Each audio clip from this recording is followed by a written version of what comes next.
Hello, everyone, and welcome back to the Creative Writing Podcast. The title of this episode is Calm, and we're not only talking about a feeling of peace, but also a sense of being stuck. So, if you're new to these workshops, you'll need a pen and paper and the notes app, or the notes app on your phone, or maybe a blank Word document. The first few minutes will be a writing warm up, and then I'll talk a little bit about why I chose this topic, why it's interesting for writers to consider, and then we'll get to a longer, sort of 25-minute, half an hour writing session. So during the writing, I will talk about every 2 to 5 minutes, and the spaces in between are a chance for you to concentrate, to get pen on paper. And the idea is that I'm kind of keeping track of the time so that you can concentrate on the writing. That's basically what this little project is all about. And towards the end of the session, I'll give you an opportunity to press pause. You can write for longer if you like, and I'll invite you to reflect on what you've achieved today.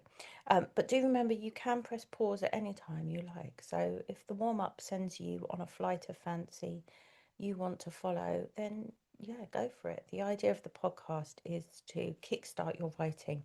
And if you get to a stage really quickly of switching me off and wandering into your imagination with your pen and paper, then I regard that as a huge success. So let's kick off then just with a 6 or 7 minute warm up. Um, a person is running as fast as they can. So whether you want description or dialogue or inner thoughts or exhaustion or joyfulness, um, just remember the point of the warm up is that you keep your pen going on the paper. You don't censor yourself. You don't worry about what it will develop into. You just absolutely go for it, and everything you write down is completely valid because that's the point of a warm up. So let's go then. A person is running as fast as they can.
And if you are enjoying your writing, then don't let me interrupt you. But if you're struggling to find some focus, or your little human that you've created is getting exhausted, or you yourself are, then let them fall. Like, let's just take a great big tumble to the ground for a couple of minutes and get all scraped up and bruised, and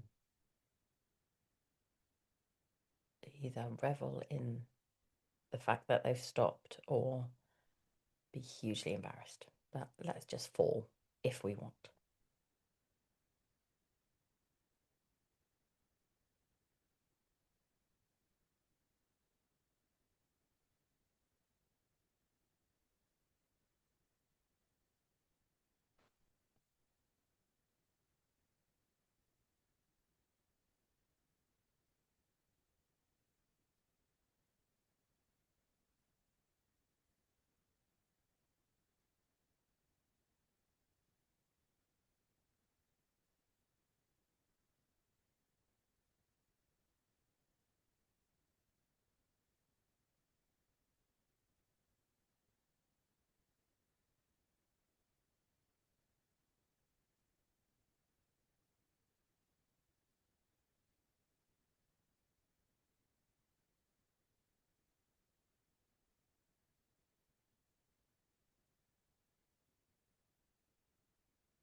And as I said before, hit pause if you want to carry on with that. But if you're following along with me, then in the last 30 seconds, we'll find an intentional place to stop our writing.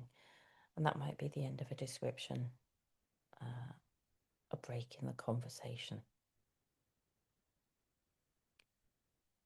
And sometimes with these things, we draw these images and these ideas into our mind. And at the end, what we actually want to do is just literally bullet point some of the things that are sitting in our brain that didn't make it onto the page, so that if you return to this at another time, you can tell immediately where you were going to head off to, and you can settle straight back into it. But for the rest of us, we'll bring it to a close, and we'll begin to think about this idea of calm. So when we talk about story, we often talk about conflict, propulsion. You might have heard the phrase a story engine. We want to be creating movement and pace. And even if your character is prevented from physically moving or taking a step towards their goal, then they might react with inner friction and tension. So things like frustration, anger, guilt, and shame. So either in a lot of stories nowadays, even either the physical world is moving or the inner world is full of friction. However, writing truly calm moments can be really important. Um, I'd say you have the calm before the major confrontation, and that calm moment can be full of anticipations towards the end of a story. In romance, you might have a calm before a big set piece, before the decision to change, where the change is you're going to accept the love of another person. I say you, I mean your characters. Um, you also might have moments of calm after a sequence with big impact. So, in any kind of like action, adventure, fantasy, we might have these huge set pieces and battles and things, and then we bring it to a place of calm. In crime novels and in sort of heist, espionage type genres, there's quite often some kind of break-in sequence. So it might not be high action, but it's high jeopardy. And very often there are moments of calm within that sequence. So you make it into the office of the spy master or the bank vault, and one difficult part of the plan is over. There's time for characters to catch their breath, to review what they've done, to see if they've already made mistakes that will make this impossible. In any big sort of what I would call a big society scene, so weddings, family parties, some kind of maybe work panic if you're writing something set in a workplace, there are often moments of calm happening to one side of the main panic, and those moments of calm are where the real action is. Think about characters meeting in corridors, jumping into the lift together, sneaking cigarettes on the stairwell, all so that they can make plans and then go back and affect the main action. And they can establish allegiances through that and begin betrayals through it too. So those calm moments can actually be, very, very small in your work.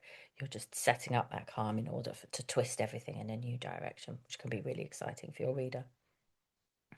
There's also the calm at the eye of the storm. So that's obviously both literal and metaphorical. And I think there's calm during an escape. So an escape sequence can be like full of tension. Is the escape real? Is it completed? Has this person got away? And of course, that can be like a very melodramatic or high stakes escape in something like a political thriller, but it might be a much more kind of personal escape, like trying to avoid the colleague who always annoys you or will ask you an inappropriate question, or trying not to be seen. Sort of romance and comedy can be full of those type of slightly lighter senses of escape as well, and that calm really plays into that comedy because of course it's all about to blow up. A bewitching can also create sort of stillness, so a negative kind of calm. And I think Sleeping Beauty, and the castle where everyone's been asleep for 100 years is such a beautiful image, and one I found quite haunting, I think, as a kid. Quite worrying, the idea of this enormous castle and all these spooky people sleeping. Of course, in horror, um, you're always looking to create a sense of calm that your reader feels really frightened in.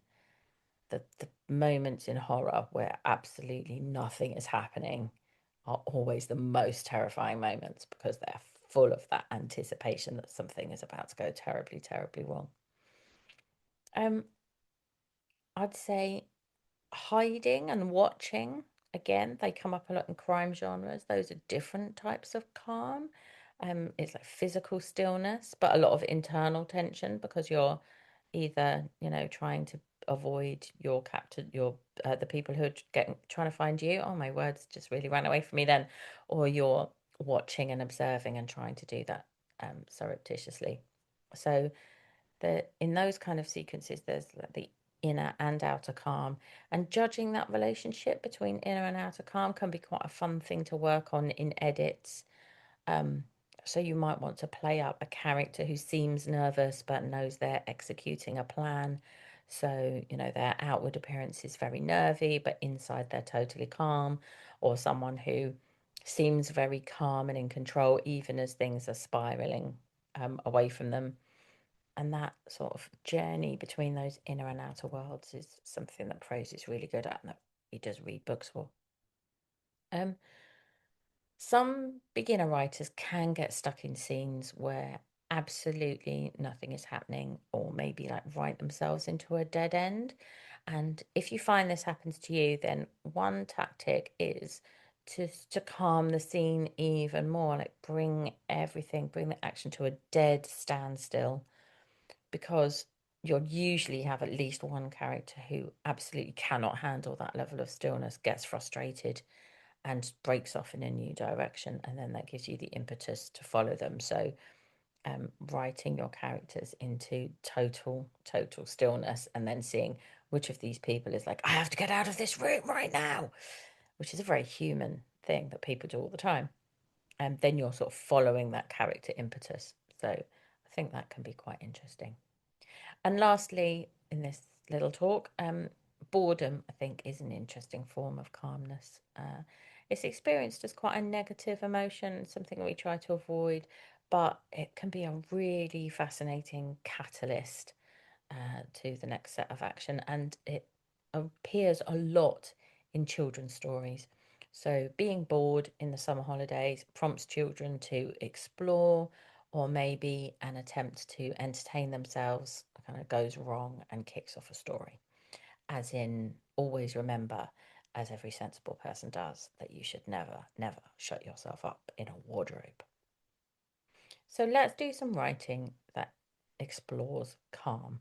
We're going to have two people, and they're going to be in an outside landscape. As with a lot of my writing sessions, if you have a work in progress and you want to drop in two characters that you know really well and use this as a chance to sort of play with them a little bit and explore their personalities, then do that.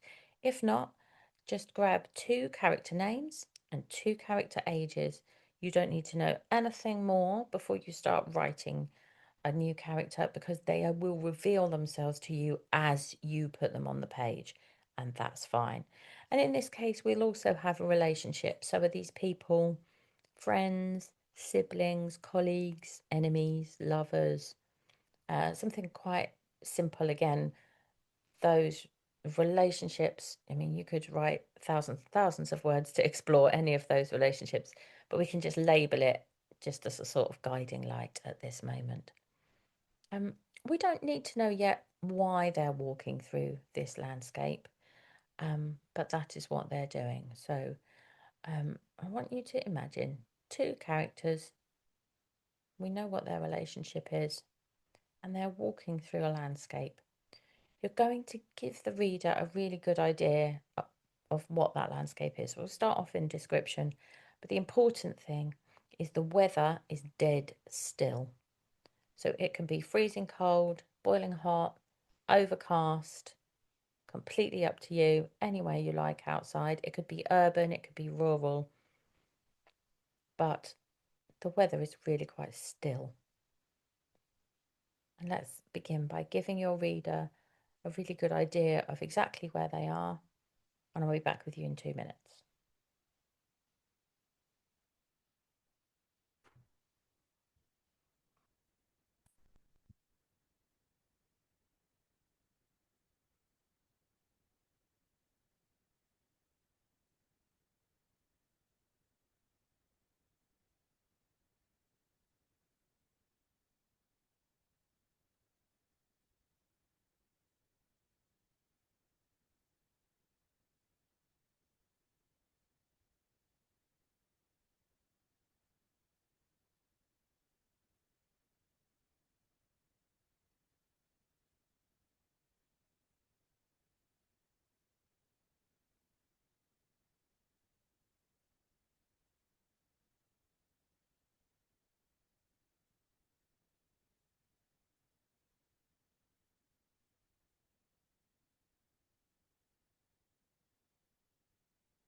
And now one of your characters definitely notices that the landscape around them has become really still in a way that they didn't moment notice it a moment ago. So that this sort of real moment of stillness and calm is a bit new. Might not be a huge change, but they've just noticed it. So they can remark on that, and you can move into dialogue whenever you like, because you have two people there. And you can think about whether or not it's worrying or just perfectly fine.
And now, either in dialogue or in description, let's have a moment to concentrate on what's in the distance, the horizons. So we've got these characters in a landscape. How far can they see? And how far does this moment of stillness extend? Obviously, if you're somewhere urban, it might not be very far. If you're somewhere rural, it might be somewhere very far indeed. But we'll have a moment just to think about what do the edges of your character's world look like at this moment of stillness.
And if your characters were moving, let them physically stop and between them decide to have a rest.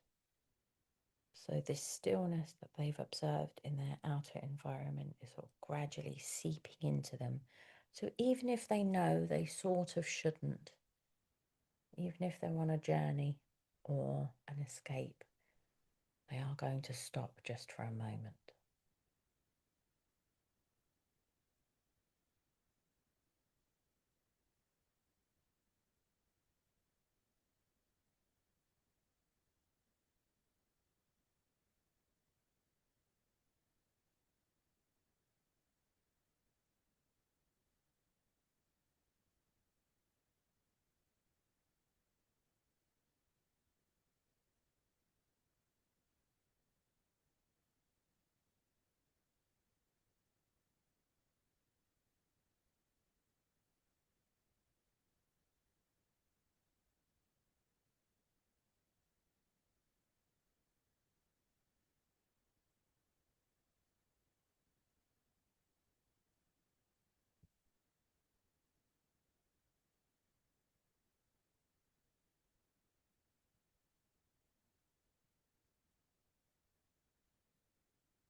And now they're sort of sitting down and calm in this very still environment.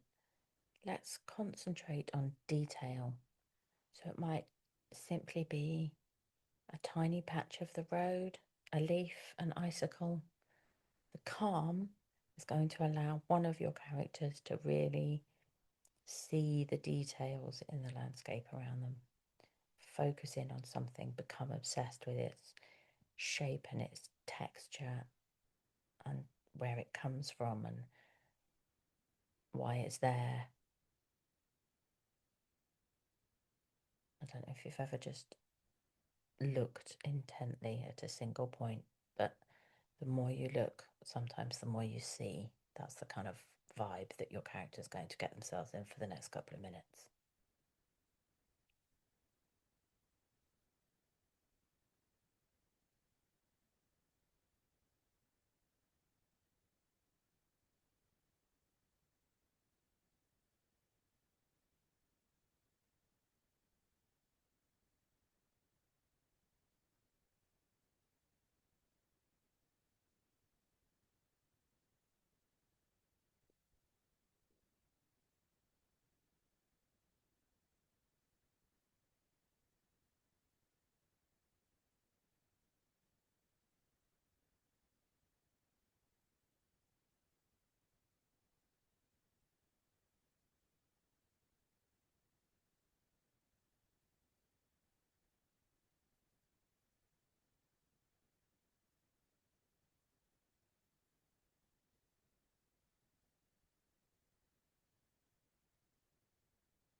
And often, when the world around us is still, what it allows us to do is concentrate on what's going on inside our minds.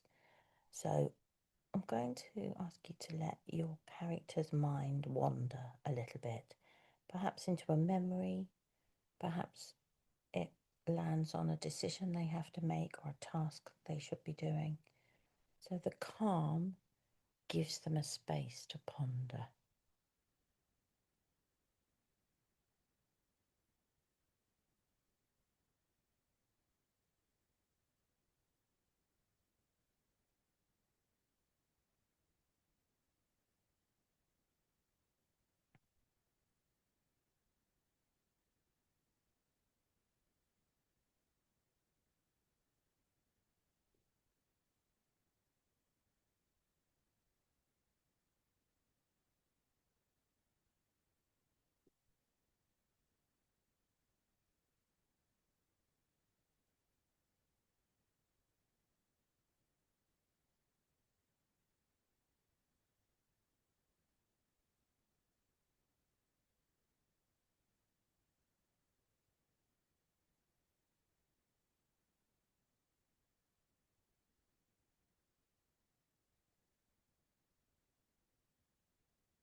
And this is our last prompt of today's session.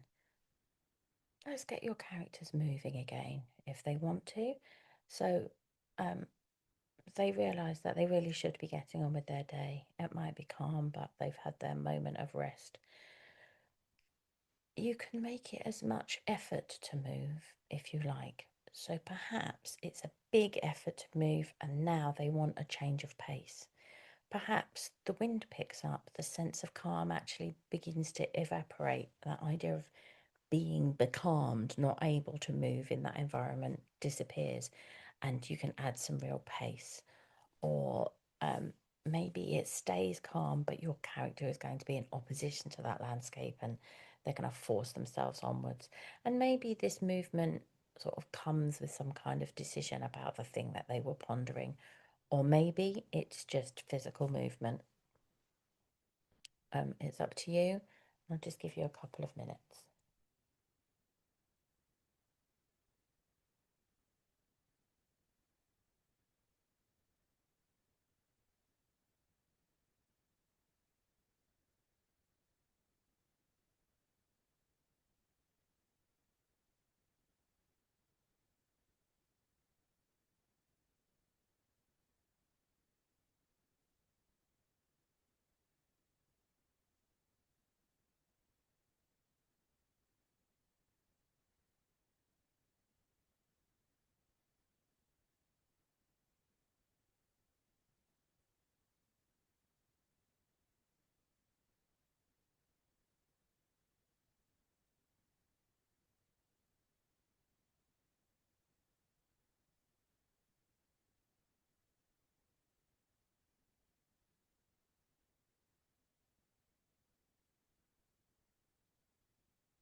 And I really did give you only a tiny amount of time with that movement at the end.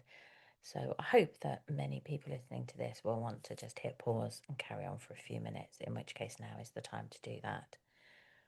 But if you want to finish with me, then um, again, just as we did in the warm-up exercise, we're going to find an intentional place to bring it to a close, the end of a sentence, perhaps the completion of an idea, um, the end of a bit of description,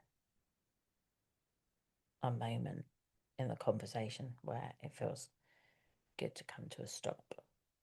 And then what we can do with that is, again, just write down very quickly some of the ideas that might be in your head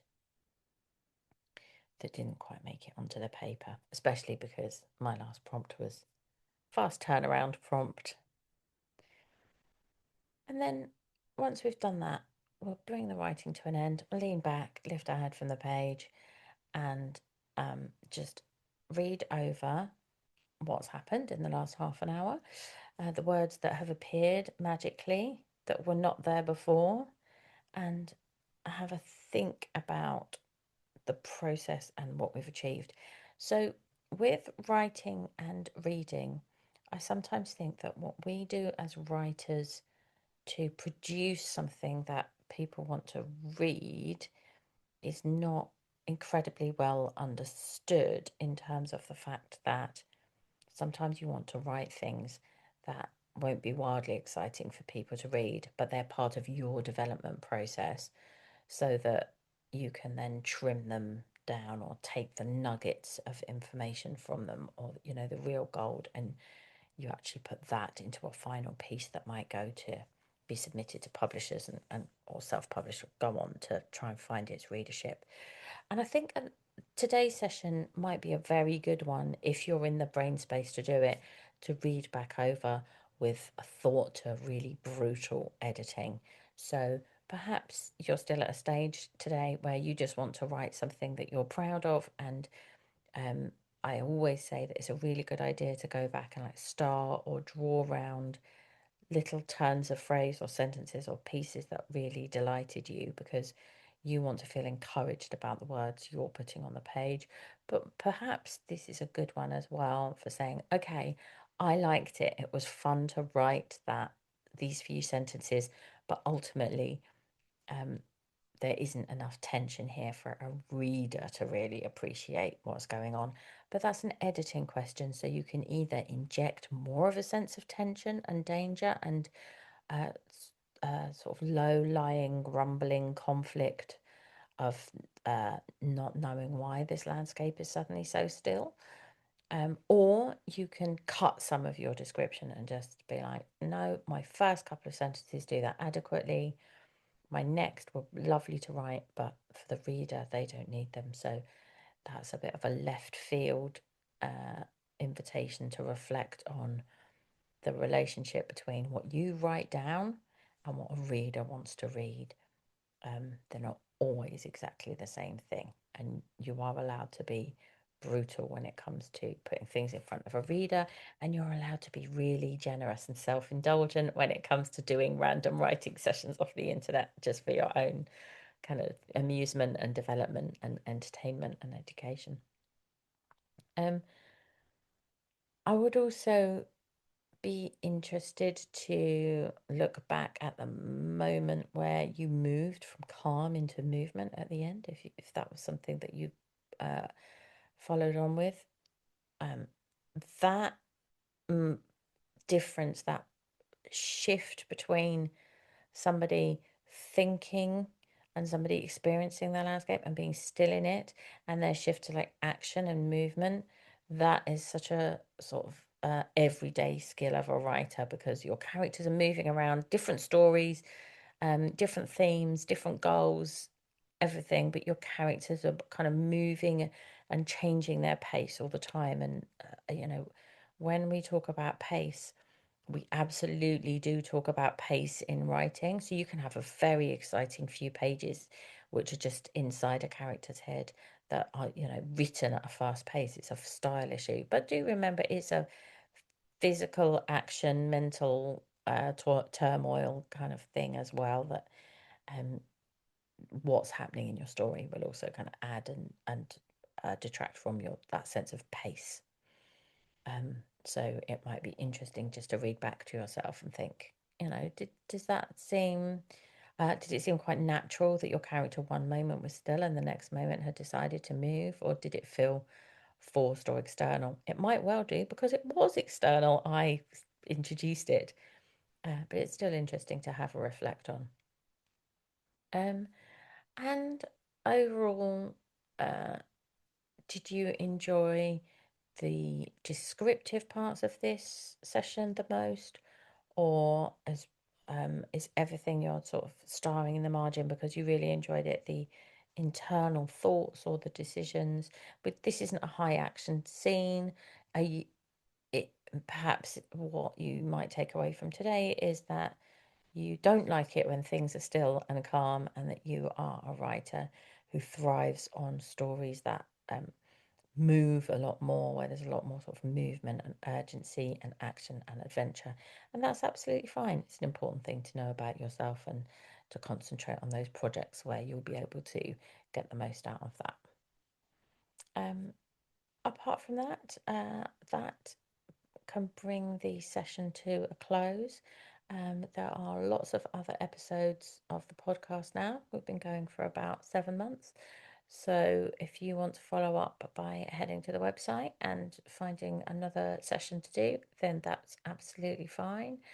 I'm trying to think now of any that I would recommend as like a partnering to this one, and I might go with something like The Storm Outside, actually, might be a really good one. So landscape again, but this time very much in movement and flux and change. I'll add a link to that in the description, which I have not got around to writing yet. So good to know I'm doing these things in the right order. Thank you for listening. I hope that you got some good writing and that you enjoyed 40 minutes playing with your imagination and creating stories and putting pen to paper, because that's really all this is about. And I will see you next time.